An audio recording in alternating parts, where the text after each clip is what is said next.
2024 लोकसभा चुनाव को लेकर मायावती पर सभी की नज़रें टिकी है, चूँकि मायावती इस बार अकेले जो है चुनाव लड़ रही हैं और ज़ाहिर सी बात है कि अकेले चुनाव लड़ने को लेकर कई सवाल भी खड़े होते नजर आ रहे हैं। ऐसे में ये भी बात कही जा रही है कि आखिरकार दलित वोट बैंक को एकत्रित करने के लिए क्या मायावती कोई कदम उठाती हुई नजर आ सकती है। चूँकि पहले चरण का ही मतदान तो हुआ है, लेकिन उसके बावजूद भी ये बात कही जा रही है कि उत्तर प्रदेश जैसे बड़े राज्य में अगर मायावती इस तरीके से राजनीति कर रही है तो जाहिर सी बात है कि भारतीय जनता पार्टी को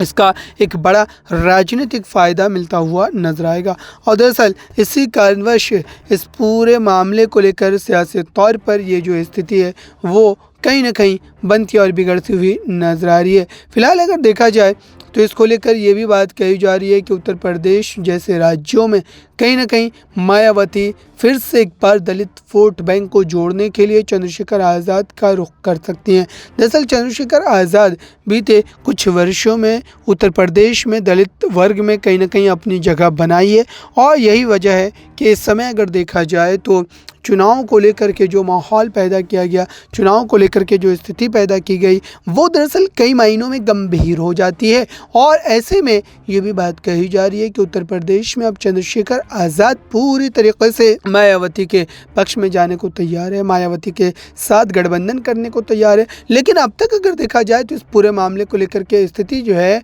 वो साफ होती हुई नज़र नहीं आ रही है। और दरअसल इसी बिना पर इस तरीके के पक्ष, इस तरीके के बयान जो है वो हमें देखने को मिल रहे हैं। फिलहाल अगर देखा जाए दर्शकों तो ये बात स्पष्ट मानी जा रही है कि उत्तर प्रदेश की कई सीटों पर जाने अनजाने में ही सही, लेकिन मायावती का समर्थन चंद्रशेखर आज़ाद को प्राप्त था। लेकिन नगीना सीट को लेकर के पहले ही ये स्थिति जो है वो साफ हो गई थी, क्योंकि उस सीट पर प्रत्याशी ही ऐसे उतारे गए थे। नेक्स्ट 9 न्यूज़ रूम की रिपोर्ट।